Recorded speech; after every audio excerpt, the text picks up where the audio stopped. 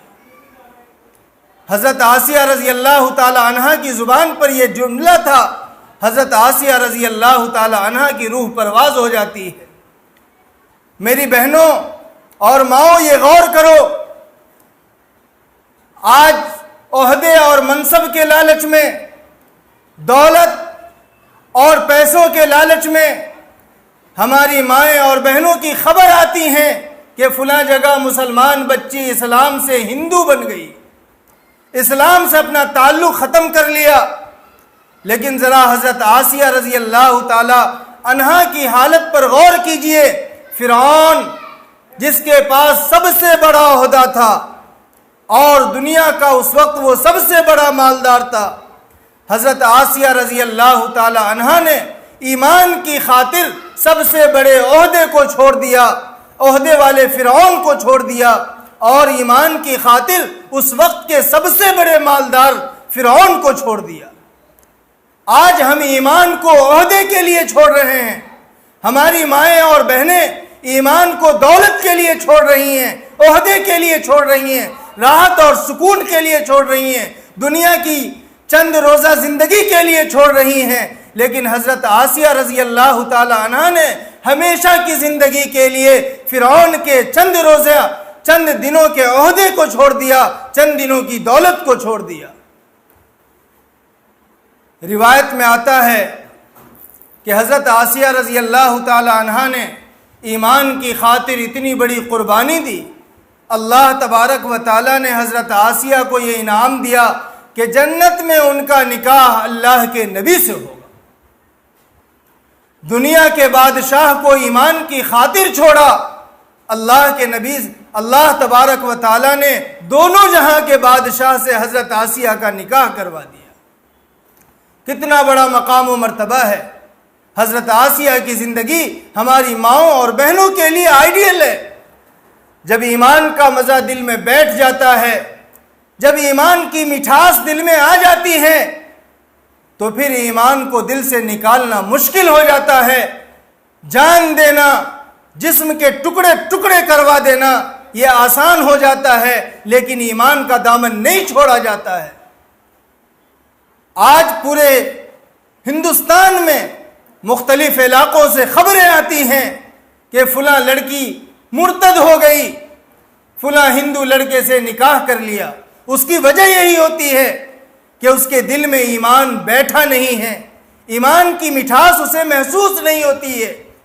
اگر ایمان کی مٹھاس محسوس ہوئی ہوتی، ایمان کی چاشنی دل میں بیٹھی ہوتی، ایمان نے اگر اس کے دل میں اپنا گھر بنا لیا ہوتا، تو چند کوڑیوں کے بدلے اور چند عہدے اور منصب کے بدلے میں وہ اللہ اور رسول سے منہ موڑ کر کے اس کے پاس نہ جاتی۔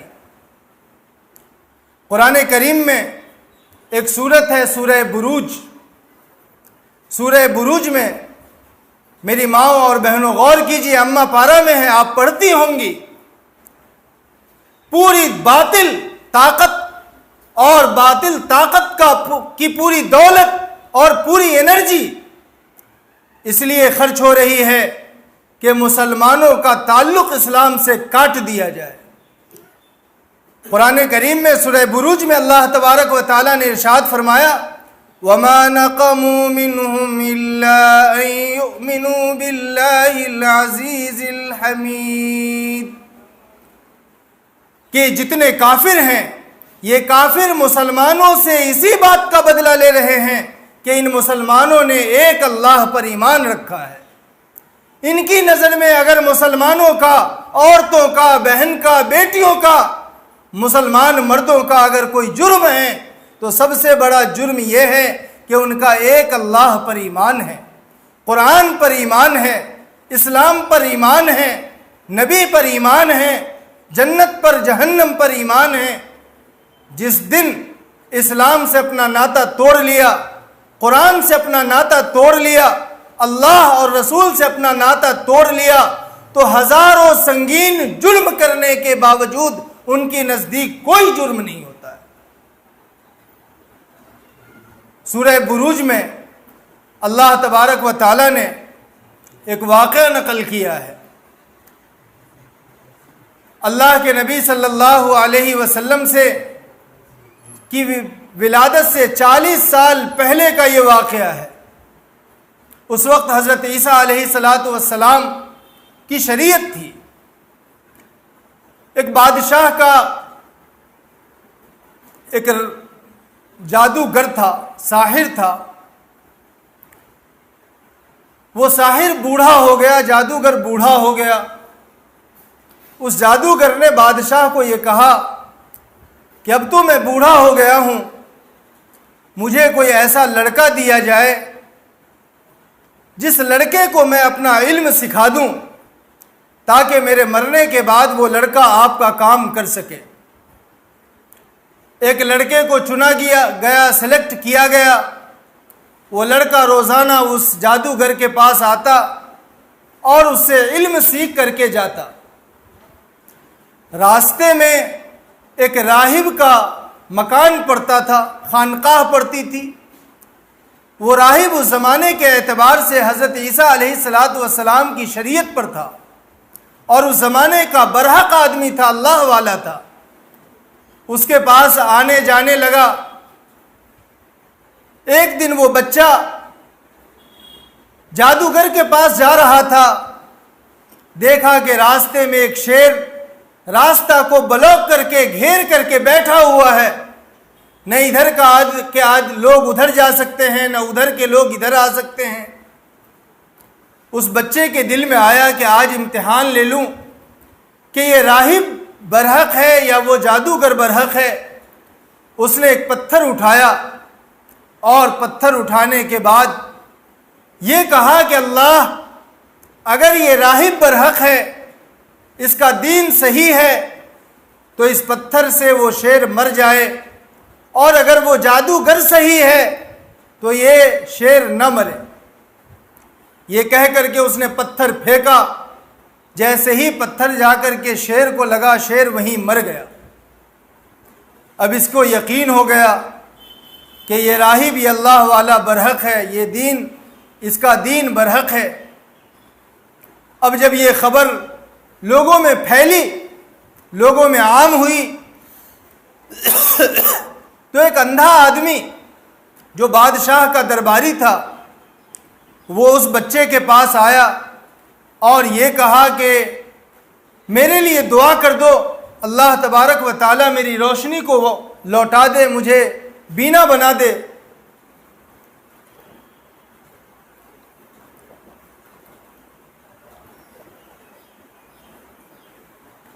اس بچے نے کہا کہ میں ایک شرط کے ساتھ تمہارے لیے دعا کر سکتا ہوں، اور وہ شرط یہ ہے کہ تم اللہ پر ایمان قبول کر لو۔ اس نے فوراً، اس اندھے نے اللہ پر ایمان قبول کر لیا، ایمان لے آیا۔ اس بچے نے دعا کر دی، اللہ تعالیٰ نے اس کی آنکھ کی روشنی لوٹا دی، وہ دیکھتا ہو گیا۔ بات پھر پورے شہر میں پھیل گئی، یہ بات بادشاہ تک پہنچ گئی۔ بادشاہ نے تینوں کو بلایا، اس راہب کو، اس بچے کو اور وہ نابینا جس کی آنکھ کی روشنی لوٹ گئی تھی، تینوں کو اپنے پاس بلایا اور بلا کر کے پوچھا کہ تم کس اللہ پر ایمان رکھتے ہو؟ کیا مجھے خدا نہیں مانتے؟ ان تینوں نے کہا کہ ہم آپ کو خدا نہیں مانتے، ہم اللہ پر ایمان لا چکے ہیں۔ اس راہب نے جب یہ بات کہی، راہب نے، اس بچے نے اور اس نابینا نے جو اب بینا ہو گیا تھا، بادشاہ نے تینوں کو پہاڑ پر بھیجا اور اپنے درباریوں سے کہا، وزیروں سے کہا کہ اس کو پہاڑ پر لے جا کر کے تینوں کو پہاڑ پر سے نیچے پھینک دیا جائے۔ اللہ کا کرنا ایسا ہوا کہ جب یہ لوگ پہاڑ پر لے جائے گئے، ایک زلزلہ آیا اور زلزلے کی وجہ سے پہاڑ ہلا۔ جو لوگ ان کو گرانے کے لیے لے گئے تھے وہ سارے کے سارے لوگ گر گئے، اور یہ تینوں کے تینوں آرام سے پہاڑ پر موجود تھے۔ جب بادشاہ کو معلوم ہوا تو پھر ان تینوں کو بلایا اور کہا اپنے درباریوں کو کہ ان کو سمندر میں لے جا کر ڈبا دیا جائے، سمندر میں ان کو پھینک دیا جائے۔ جب ان تینوں کو سمندر میں لے جایا گیا تو سمندر میں ایک زلزلہ آیا، ایک بھونچال آیا، اور جو لوگ ان کو لے گئے تھے وہ سب کے سب ڈوب گئے، اور یہ لوگ اطمینان سے پھر کنارے پہ آ گئے۔ بادشاہ کو بڑی حیرت ہوئی کہ آخر یہ ماجرا کیا ہے، یہ حقیقت کیا ہے۔ پھر بادشاہ نے خود اس بچے نے بادشاہ کو کہا کہ ایک ترکیب میں آپ کو بتاتا ہوں، اگر وہ ترکیب اختیار کی گئی تو آپ مجھے مار سکتے ہو۔ بادشاہ نے پوچھا کہ بتاؤ وہ ترکیب کیا ہے؟ تو کہا کہ آپ بسم اللہ پڑھ کر کے مجھے تیر مارو، میں مر جاؤں گا۔ ایسا ہی کیا گیا، بچے کو لے جا کر کے کھڑا کر دیا گیا، راہب کو قتل کر دیا گیا، نابینا کو قتل کر دیا گیا، اور اس بچے کو بسم اللہ پڑھ کر کے تیر مارا گیا، وہ بچہ شہید ہو گیا۔ اس کے بعد جب بچے کو شہید ہوتا ہوا دیکھا تو جتنے لوگ وہاں پر موجود تھے سب کے سب نے ایمان قبول کر لیا۔ اب بادشاہ بڑا پریشان ہوا کہ یہاں تو یہ تین تھے ایمان قبول کرنے والے، ہم نے ان کو تینوں کو سزا دے دی، اب یہ اتنے سارے لوگوں نے ایمان قبول کر لیا۔ تاریخ میں آتا ہے کہ وہ 80 لوگ تھے جنہوں نے سب نے ایمان قبول کر لیا۔ اب ایمان قبول کرنے کی ان کو سزا دی گئی۔ سزا یہ دی گئی کہ ایک خندق کھودا گیا، گڈھا کھودا گیا، اور اس میں آگ جلائی گئی، اور آگ جلا کے ایک ایک آدمی کو اس گڈھے میں ڈال دیا گیا، اور دیکھتے ہی دیکھتے وہ آدمی اس میں جل بھن کر کے راکھ ہو جاتا۔ اخیر میں تاریخ میں لکھا ہے کہ ایک عورت کا نمبر آیا، ایک عورت ہچکچائی، ذرا جھجک گئی کہ میں ایمان پر رہوں یا آگ میں جاؤں۔ جب وہ عورت جھجکتی ہے اس کے دل میں ذرا تردد پیدا ہوتا ہے۔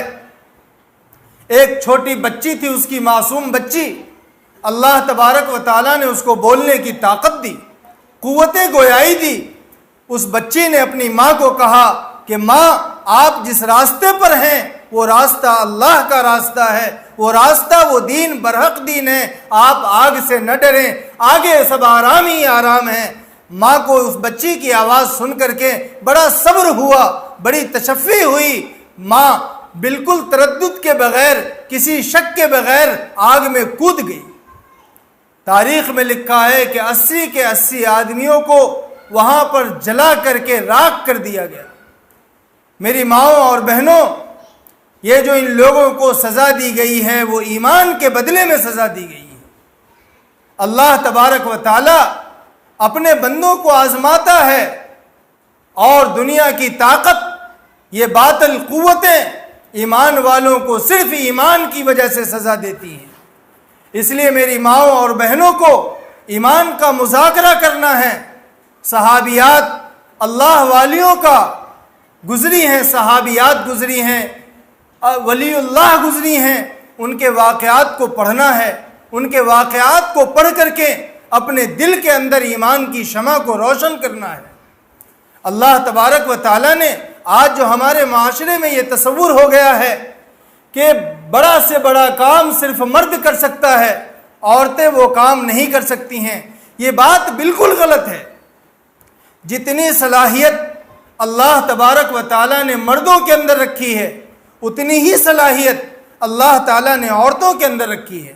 میں آپ کو مثال سے سمجھاؤں، خدائی کے بعد اس دنیا میں اگر کوئی مقام و مرتبہ ہے تو وہ نبوت کا مقام و مرتبہ ہے۔ اللہ کے بعد اگر کوئی مقام ہے تو وہ نبوت کا مقام ہے۔ بعض علماء کے بقول عورتیں نبی ہو سکتی ہیں۔ اور مثال یہ دی گئی کہ حضرت عیسیٰ علیہ السلام کی والدہ حضرت مریم نبی تھیں، حضرت موسیٰ علیہ السلام کی والدہ نبی تھیں۔ بعض علماء کہتے ہیں کہ وہ نبی ہیں، اور جب ان علماء کے قول کے مطابق عورتیں نبی ہو سکتی ہیں تو وہ دنیا میں کون سا مقام ہے جو اللہ کے مقام کے بعد ہے؟ مرد بھی نبی ہو سکتا ہے اور عورتیں بھی نبی ہو سکتی ہیں۔ پوری تاریخ کو، سیرت کو اٹھا کر دیکھیے، بڑی سے بڑی محدث عورتیں گزری ہیں۔ آج ہمارے عورتوں کے بچیوں کو جب پڑھانے کا معاملہ آتا ہے تو ہم کہتے ہیں کہ عورتوں کو کرنا کیا ہے، بچہ ہی تو پالنا ہے، کھانا ہی تو بنانا ہے، ان کو چلو ویسے ہی کسی اسکول میں ڈال دو، ان کو ویسے ہی کسی مدرسے میں ڈال دو، سند چاہیے، بس عالمہ کا لیبل لگ جانا چاہیے۔ نہیں، بڑی سے بڑی محدث عورتیں گزری ہیں۔ علماء جانتے ہیں دورے کے سال میں جب عالم کا آخری سال ہوتا ہے اس میں ایک کتاب پڑھائی جاتی ہے، طحاوی شریف، شرح معانی الآثار۔ اس طحاوی شریف کو کیسے لکھا گیا؟ حضرت امام طحاوی رحمۃ اللہ علیہ بولتے جاتے تھے اور ان کی لڑکی اس کتاب کو لکھتے جاتی تھی۔ وہ کتاب ایک بیٹی کی لکھی ہوئی ہے۔ آج جتنے علماء ہیں اس خاتون کے شاگرد ہوتے ہیں۔ اس لیے ہمیں اپنا نظریہ بدلنا پڑے گا۔ عورتوں کو اچھی محنت کرنی چاہیے۔ وہ لڑکی امام طحاوی کی بیٹی اگر محدث بن سکتی ہے، آج ہماری بیٹی کیوں محدث نہیں بن سکتی ہے؟ جتنے بھی مفتی ہیں، ایک کتاب بدائع الصنائع فتویٰ کی کتاب ہے، بڑی معتبر کتاب ہے، کوئی بھی مفتی اس سے مستغنی نہیں ہے۔ وہ کتاب کیسے لکھی گئی؟ علامہ سمرقندی رحمۃ اللہ علیہ نے ایک کتاب لکھی جو طہارت، پاکی اور صفائی کے مسائل سے لے کر کے فرائض یعنی میراث کے مسائل تک پر وہ کتاب مشتمل تھی۔ ان کے پاس ایک لڑکی تھی۔ علامہ سمرقندی رحمۃ اللہ علیہ اس لڑکی کا نکاح ایسے آدمی سے کرنا چاہتے تھے، ایسے لڑکا سے کرنا چاہتے تھے جو لڑکا ان کی کتاب کی شرح لکھ دے۔ ان کی لڑکی بڑی حسین و جمیل تھی، رشتے بہت سارے آ رہے تھے، لیکن علامہ سمرقندی رحمۃ اللہ علیہ یہ چاہتے تھے، ان کی یہ شرط تھی کہ میں نے جو کتاب لکھی ہے، جو آدمی اس کتاب کی شرح لکھے گا میں اسی آدمی سے اپنی بیٹی کا نکاح کروں گا۔ علامہ کاسانی رحمۃ اللہ علیہ جو بدائع الصنائع کے مصنف ہیں، ان کو جب اس بات کا علم ہوا تو انہوں نے علامہ سمرقندی کی کتاب کی شرح لکھنی شروع کر دی، اور جب شرح لکھتے لکھتے مکمل کتاب کی شرح ہو گئی، اس کا نام بدائع الصنائع رکھا۔ وہ پوری کتاب لے جا کر کے لڑکی کے باپ کی گود میں رکھ دی اور کہا کہ لیجئے، اپنی بیٹی کی سے نکاح کرنے کے لیے آپ کی جو شرط تھی میں نے وہ شرط پوری کر دی۔ علامہ سمرقندی رحمۃ اللہ علیہ نے فوراً اپنی بیٹی کا نکاح اس عالم دین علامہ کاسانی رحمۃ اللہ علیہ کے ساتھ کر دیا، اور تاریخ میں آتا ہے کہ وہ لڑکی اس زمانے میں اس علاقے کی سب سے بڑی مفتی تھی۔ اس علاقے میں اگر کوئی فتویٰ آتا تھا تو جہاں ان کے باپ کا سگنیچر ہوتا، شوہر کا سگنیچر ہوتا، ایک طرف بیوی کا بھی سگنیچر ہوتا تھا۔ یہ ہماری مستورات اور خاتون کی تاریخ ہے۔ آج ہم یہ سوچتے ہیں کہ بس عورتوں کو گزار دیا جائے، لیبل لگا دیا جائے۔ نہیں، ہمارے اپنے نظریے میں یہ تبدیلی لانی پڑے گی، اس کو چینج کرنا پڑے گا۔ اگر ہم اپنی بیٹی کو عالمہ بناتے ہیں، اچھی عالمہ بنائیں، مفتی بنے، وہ محدث بنے، اچھی صلاحیت کی مالک ہوں۔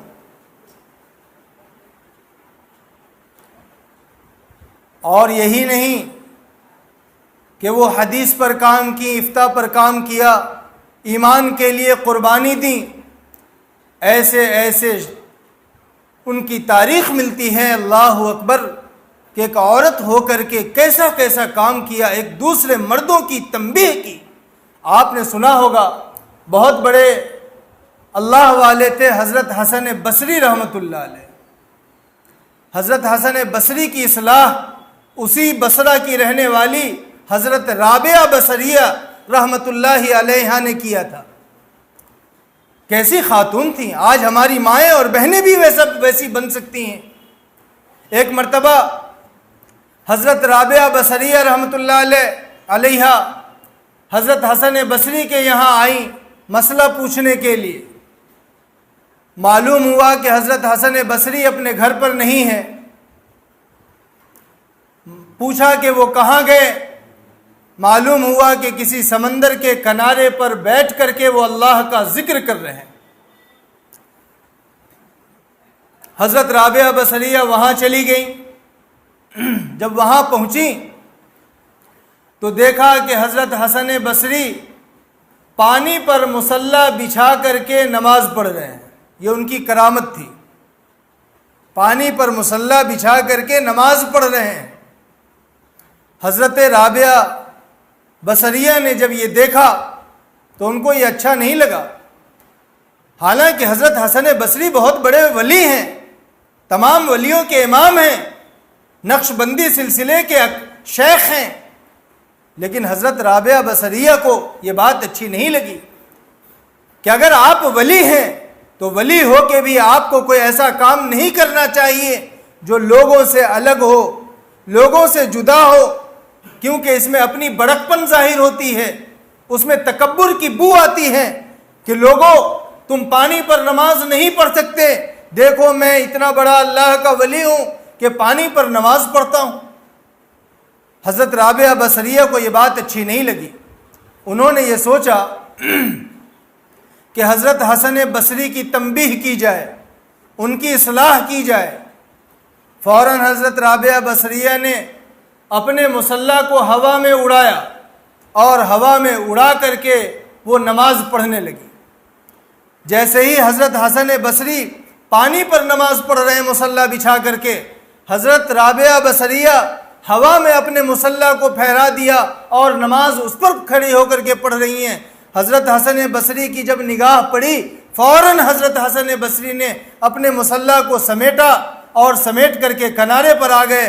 فوراً حضرت رابعہ بصریہ مصلی پر سے فضا میں سے نیچے آتی ہیں اور حضرت حسن بصری کے پاس جاتی ہیں اور ان کو یہ کہتی ہیں کہ اگر آپ پانی پر مصلی بچھا کر کے نماز پڑھ لیتے ہیں تو اس میں کون سی بزرگی کی بات ہے، اس میں کون سی قابلیت کی بات ہے؟ پانی میں تو جانور بھی رہتا ہے، پانی میں تو مچھلی بھی رہتی ہے۔ اگر کوئی آدمی پانی کے تہ میں چلا جائے، سمندر کی تہ میں چلا جائے تو یہ کون سی قابلیت کی بات ہے؟ بڑی بڑی مچھلیاں تو تہ میں رہتی ہیں، یہ تو جانوروں کا کام ہے، انسان کے لیے یہ کوئی کمال کی بات نہیں۔ حضرت رابعہ نے کہا کہ اگر میں نے مصلی بچھا کر کے ہوا میں نماز پڑھ لیا تو یہ انسانیت کا کمال نہیں ہے، ہوا میں تو مکھی اور مچھر بھی اڑا کرتے ہیں۔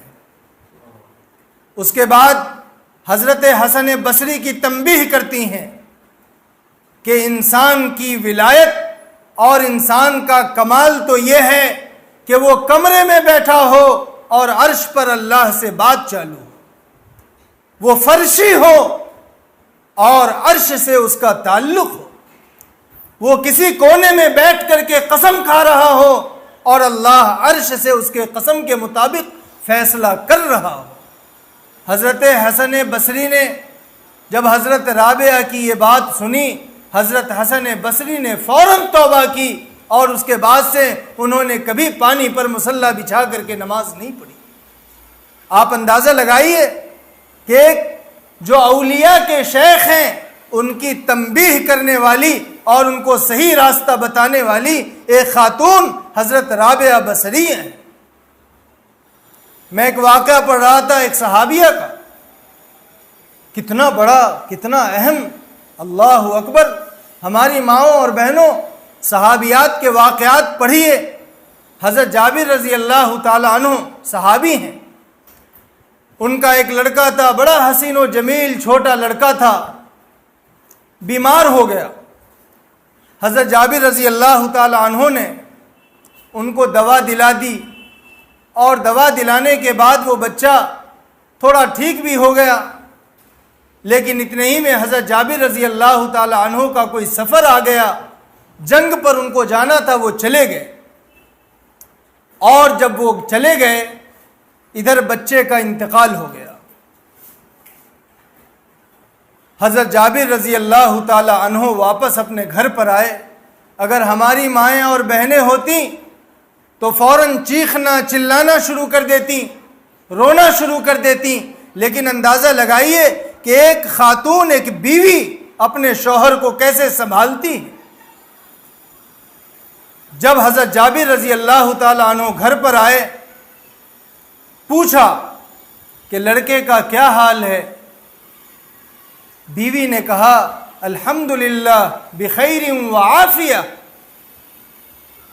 سچ بھی تھا، خیریت اور عافیت۔ مرنے کے بعد وہ بچہ نابالغ تھا، معصوم تھا، بچے کا انتقال ہو چکا ہے، انتقال کے بعد بھی وہ خیریت اور عافیت ہی سے ہوگا۔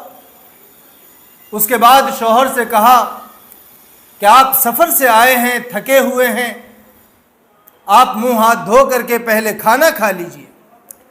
حضرت جابر رضی اللہ تعالی عنہ منہ ہاتھ دھو کر کے کھانے پر بیٹھ گئے۔ اب بیوی کہتی ہیں کہ میں آپ سے ایک مسئلہ پوچھنا چاہتی ہوں۔ حضرت جابر نے کہا کہ پوچھو، کیا پوچھنا چاہتی ہو؟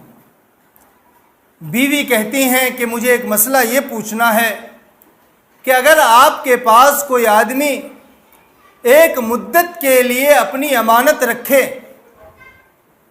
اور مدت پوری ہو جانے کے بعد وہ آدمی آپ سے اپنی امانت مانگ لے تو آپ کیا کریں گے؟ اس کو دیں گے یا نہیں دیں گے؟ حضرت جابر رضی اللہ تعالی عنہ نے فرمایا کہ جب امانت اس کی ہے، چیز اس کی ہے، تو اسے کیوں نہیں دیں گے؟ بیوی پھر پوچھتی ہیں کہ آپ کے دل میں کوئی گھٹن تو نہیں ہوگی، آپ کو کوئی تکلیف تو نہیں ہوگی؟ حضرت جابر رضی اللہ تعالی عنہ فرماتے ہیں کہ تکلیف کس بات کی ہوگی؟ جب سامان اس کا ہے، مدت پوری ہو گئی ہے، تو اس کو دینے میں کیسی گھٹن اور کیسی تکلیف؟ اب بیوی اپنے شوہر کے سامنے کہتی ہیں کہ اچھا، میں آپ کے سامنے ایک بات کہنا چاہتی ہوں کہ اللہ تبارک و تعالیٰ نے اتنے دنوں کے لیے بچے کو ہمارے پاس امانت رکھا تھا، کل اپنا قاصد بھیج کر کے اللہ نے وہ بچہ ہمارے پاس سے اپنے پاس بلا لیا ہے، آپ کیا کہتے ہیں؟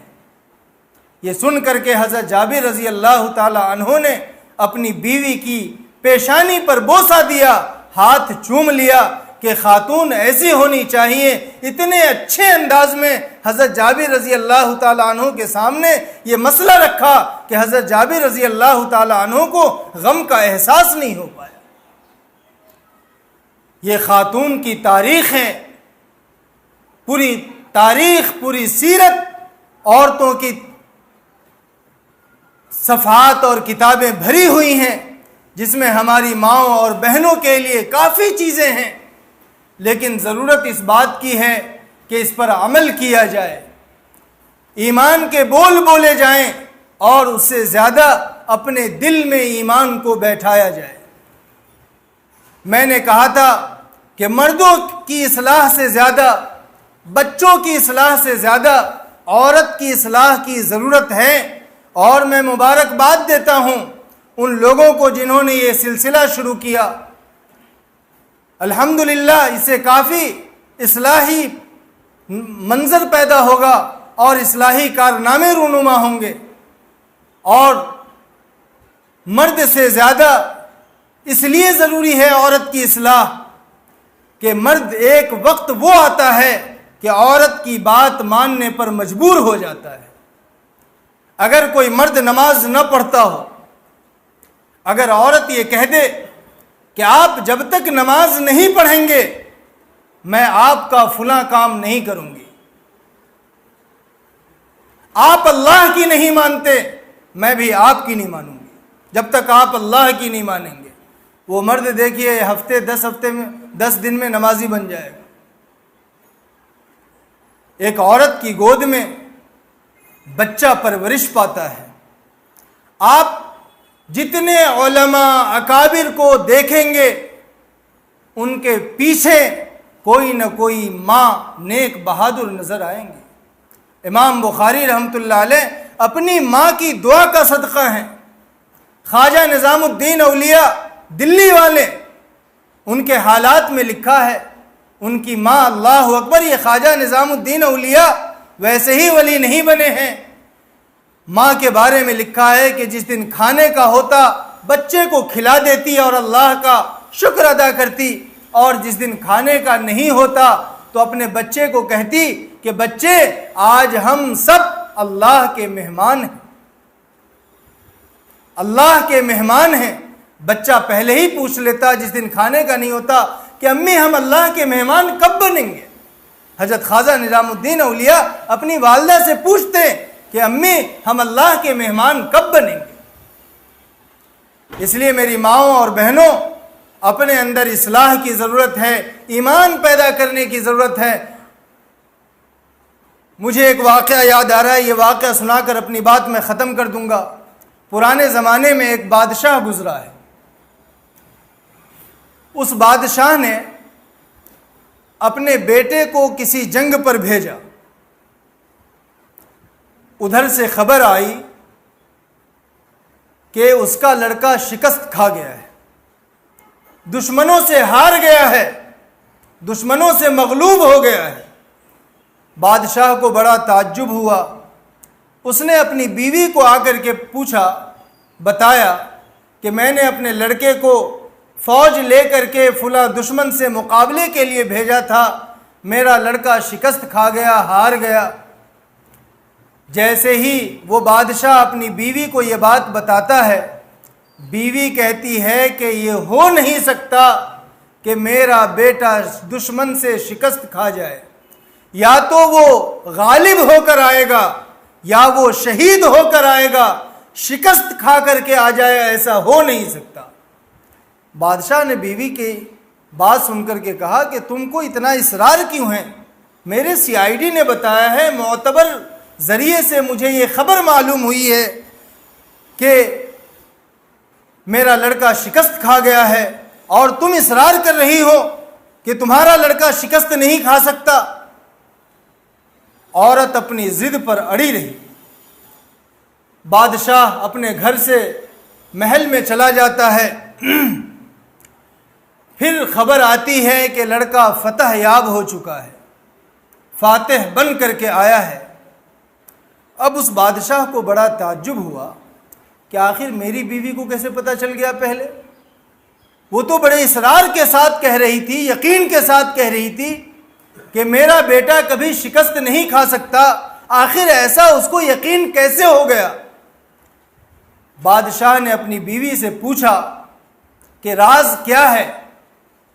تم کیسے اتنے یقین کے ساتھ پہلی مرتبہ کہہ رہی تھی کہ میرا بیٹا شکست نہیں کھا سکتا ہے؟ بیوی نے کہا کہ یہ ایک راز ہے، اسے راز ہی رہنے دیجیے۔